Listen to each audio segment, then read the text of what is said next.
భగవత్స్వరూపమగు శివలింగము సాకారమైన విగ్రహ పూజా రహస్యము దాని మహత్యవర్ణనము సూతుడు పలికెను.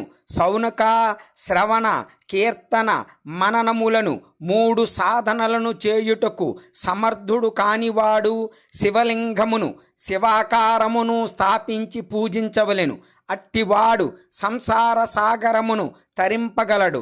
వంచన కపటము లేకుండా శక్తి కొలది ధనరాశిని సంపాదించి శివలింగమునకు గాని శివమూర్తి సేవకు గాని సమర్పించవలెను.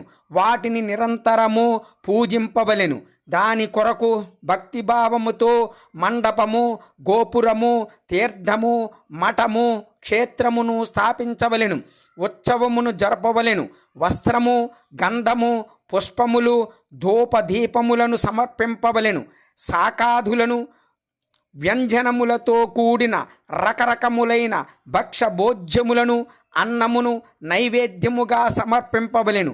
ఛత్రము, గొడుగు, ధ్వజము, వ్యజనము, చామరము, మిగతా అలంకరణములతో కూడి రాజోపచారముల వలె వస్తువులనన్నిటినీ శివలింగమునకు లేక శివాకారమునకు సమర్పింపవలెను. ప్రదక్షిణ నమస్కారములు చేసి శక్తి కొలది జపము చేయవలెను. ఆవాహనము మొదలుకొని విసర్జనము వరకు సకల కార్యములను ప్రతిదినము భక్తిభావముతో సంపన్నము చేయవలెను. ఈ విధముగా శివలింగమును లేక శివుని ఆకారమును స్థాపించి భగవంతుడగు శంకరుని పూజింపవలెను. శ్రవణాది సాధనముల అనుష్ఠానము చెయ్యలేని మానవుడు కూడా ఇట్లు పూజించినచో భగవంతుడగు పరమశివుడు అతనికి ప్రసన్నుడై సిద్ధిని ప్రసాదించును. పూర్వము చాలామంది మహాత్ములు లింగమును మరియు శివుని మూర్తిని పూజించుట వలననే భవబంధముల నుండి ముక్తులయ్యిరి. మహర్షులిట్లు ప్రశ్నించిరి. మూర్తి యందే సర్వత్రా దేవతల పూజ జరుగును, లింగమునందు కాదు. కానీ భగవంతుడగు శివపూజ అన్ని చోట్ల మూర్తియందును లింగమందును కూడా ఎందుకు చేయబడును? సూత మహర్షి పలికెను. మునీశ్వరులారా, మీ ఈ ప్రశ్న మిక్కిలి పవిత్రమైనది, అద్భుతమైనది. ఈ విషయమునందు మహాదేవుడే చెప్పుటకు సమర్థుడగును. ఇతరులెవ్వరూ ఎప్పుడూ కూడా ఎక్కడా కూడా ఈ విషయమును ప్రస్తావించలేదు. ఈ ప్రశ్నకు సమాధానముగా పరమశివుడు చెప్పిన దానిని గురుముఖమున నేను విన్నదానిని క్రమముగా మీకు తెలిపెదను. భగవంతుడైన శివుడు ఒక్కడే బ్రహ్మరూపుడు కనుక నిష్కలుడు, నిరాకారుడు అని చెప్పబడిను.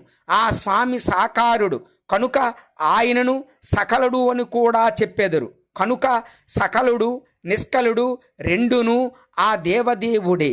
పరమశివుడు నిష్కలుడు, నిరాకారుడైన కారణముననే ఆ స్వామి పూజకు ఆధారమైన లింగము కూడా నిరాకారముగానే మనకు ప్రాప్తించినది.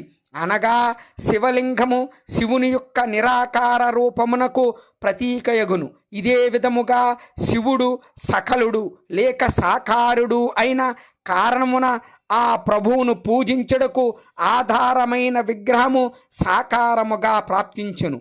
అనగా పరమశివుని ఆకారమైన విగ్రహము ఆయన సాకార స్వరూపమునకు ప్రతీకయగును.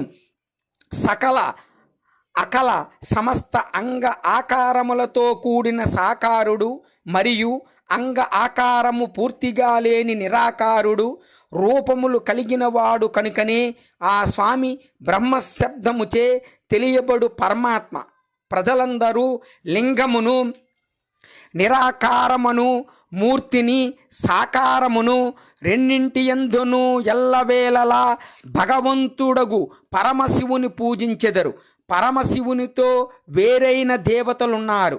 వారు సాక్షాత్తు బ్రహ్మలు కారు. కనుక వారి కొరకు నిరాకార లింగములు ఉపలబ్ధములు కావు. పూర్వము బుద్ధిమంతుడు బ్రహ్మపుత్రుడును అగు సనత్కుమార మహాముని ఇదే ప్రశ్నను సుందరాచలమునందు నందికేశ్వరిని అడిగెను.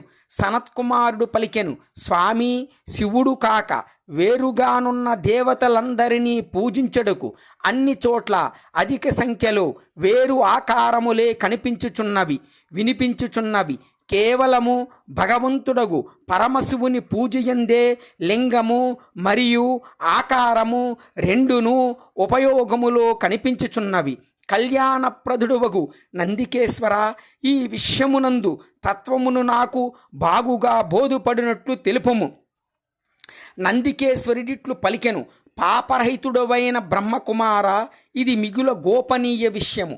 మా వంటి వారెవ్వరూ దీనికి సమాధానము చెప్పజాలరు. శివలింగము సాక్షాత్తు బ్రహ్మకు ప్రతీక. మీరు శివభక్తులు కనుక భగవంతుడగు పరమశివుడు ఈ విషయమును చెప్పిన మాటలను మీకు నివేదించెదను. శివభగవానుడు బ్రహ్మస్వరూపుడు, నిష్కలుడు, నిరాకారుడు. ఆ స్వామి పూజ కొరకే నిష్కలలింగము ఉపయోగపడును. సకల వేదములు కూడా దీనిని వక్కానించెను. సనత్కుమారుడు తెలిపెను, భాగ్యశాలివగు యోగీంద్ర, భగవానుడగు శివుడు మరియు ఇతర దేవతల పూజలందు లింగము మరియు వేరు శివాకారము యొక్క ప్రచారము గోప్యమని తెలిపితిరి. ఇది యథార్థము. కనుక లింగము, శివాకారమూర్తి మొదలగు వాటి ఉత్పత్తిని గురించిన ఉత్తమ వృత్తాంతమును ఇప్పుడు నేను వినదలిచితిని. శివలింగము ప్రకటితమైన వృత్తాంతమును నాకు తెలుపుడు. దీనికి సమాధానముగా నందికేశ్వరుడు భగవంతుడగు పరమశివుని నిష్కల స్వరూపముగు లింగ ఆవిర్భావ ప్రసంగమును వినిపించ ప్రారంభించెను. ఆయన బ్రహ్మ విష్ణువుల వివాదమును, దేవతల వ్యాకులతను, చింతను, దేవతలు దివ్య కైలాస శిఖరమునకు వెళ్ళుటయు, వారు చంద్రశేఖర మహాదేవుని స్తుతించుట, దేవతలచే ప్రేరితుడై మహాదేవుడు బ్రహ్మ విష్ణువుల యొక్క వివాద స్థలమునకు విచ్చేయుట, ఇరువురు మధ్య నిష్కలము, ఆద్యంతరహితము, భయంకరమైన అగ్నిస్తంభ రూపమున ఆ స్వామి ప్రకటితుడగుట మొదలగు ప్రాసాంగిక గాథలను చెప్పెను. తదనంతరము శ్రీ బ్రహ్మ విష్ణువుల మధ్య ఇరువురి ద్వారా ఆ జ్యోతిర్మయ స్తంభము యొక్క పొడవు లోతులను గమనించు శ్రేష్ట చేయుట, కౌతికి పుష్పము యొక్క శాపము, వరదానము మొదలగు ప్రసంగములను కూడా వినిపించెను. భగవత్స్వరూపమగు శివలింగము సాకారమైన విగ్రహ పూజా రహస్యము, దాని మహత్యవర్ణనము సూతుడు పలికెను. సౌనక శ్రవణ కీర్తన